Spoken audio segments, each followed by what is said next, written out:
Hola, et donem la benvinguda al nivell S, al C2 per tothom. Hola. En el vídeo d'avui, a diferència del que hem fet en els últims vídeos i com que ja estem arribant al final de la nostra sèrie, parlarem de tipologies textuals més obertes.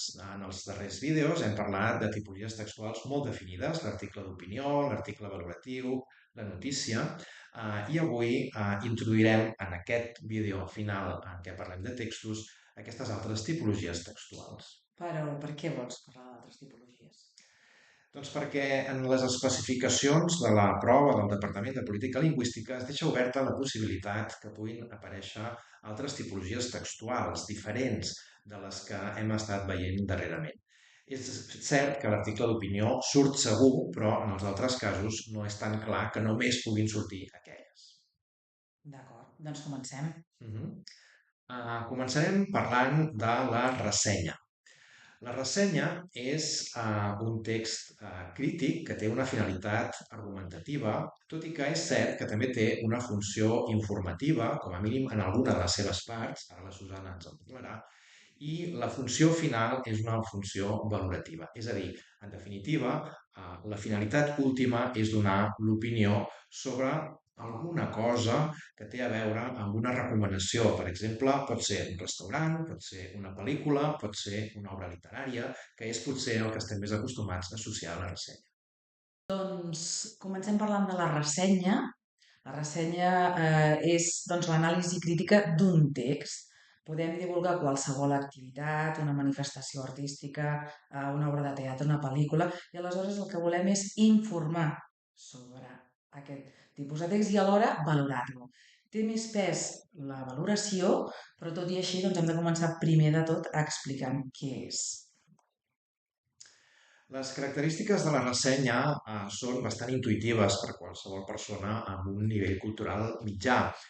De fet, la ressenya, com en totes les tipologies textuals que estem veient en el C2, ha de mantenir-se en un registre formal, conté nombrosos adjectius valoratius, com passa en els gèneres d'opinió, per la mateixa raó tindrà molts connectors argumentatius, també algun connector de lligam lògic i, com en tots els gèneres d'opinió, s'hi pot incloure sense cap mena de problema la primera persona gramatical.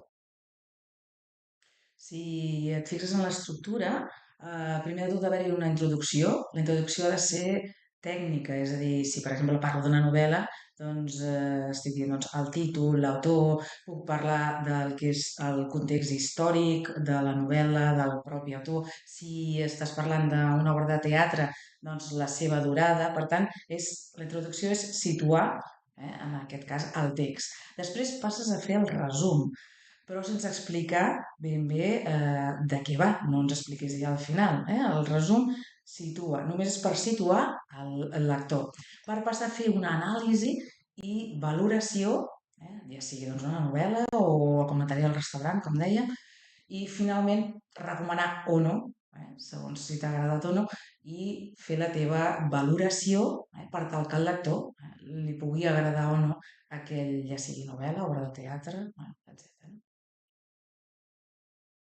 Passem ara a parlar d'una altra tipologia textual, d'aquestes que nosaltres cataloguem com a imprevistes. És l'informe. Tot i que particularment se'm fa una mica difícil imaginar-me un informe en el context d'un examen, perquè la documentació dels textos de referència hauria de ser Sí, amplíssima, n'hi hauria d'haver molta, però suposem que hi hagi aquesta possibilitat, que existeixi.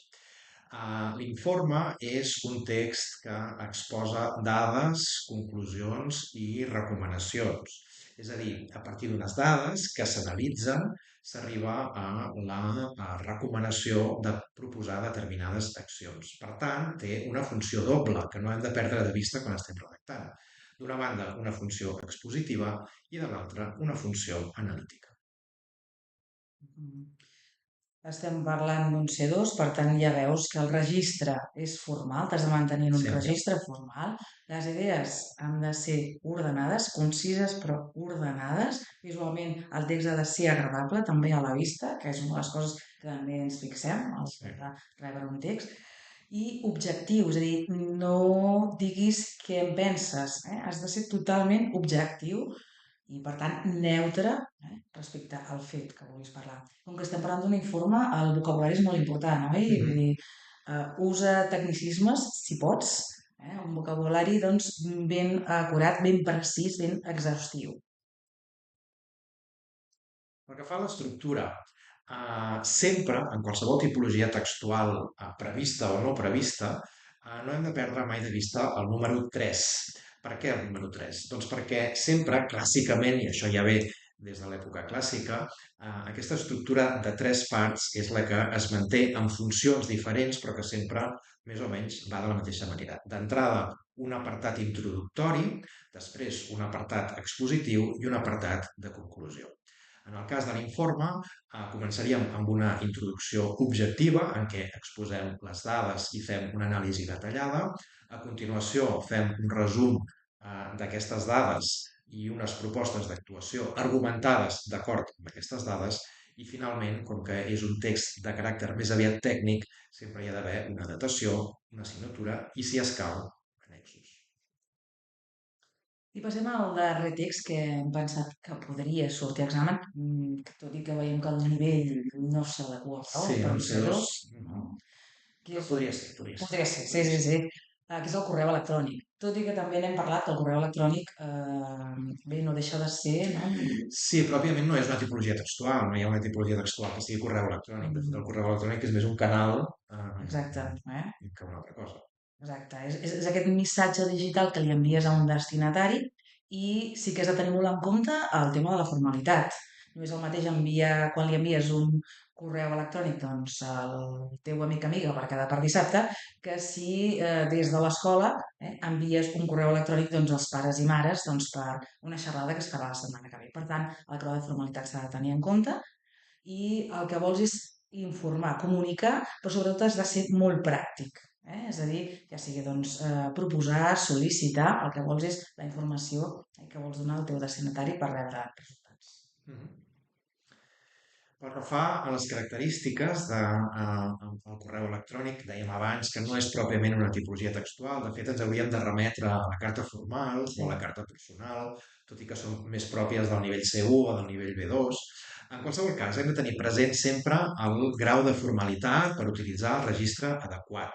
Ja hem dit abans que en el C2 sempre ens movem en el registre formal, per tant, el registre informal, el col·loquial o el vulgar, evidentment, els podem bandejar.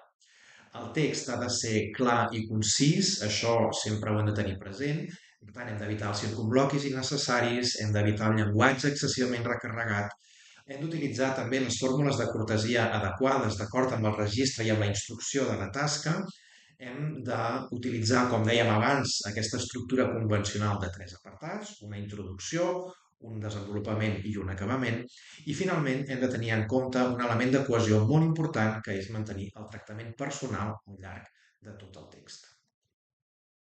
I com bé deia el Sergi, doncs el tema de l'estructura, primer de tot començarem amb l'assumpte, de què vull parlar, però breument, i després ja passa doncs, aquesta salutació, depenent doncs, el grau de formalitat, doncs ha de ser d'una manera o una altra, salutació adequada a aquest grau de formalitat, el cos, és a dir, el contingut, què és el que vols explicar, i el comiat.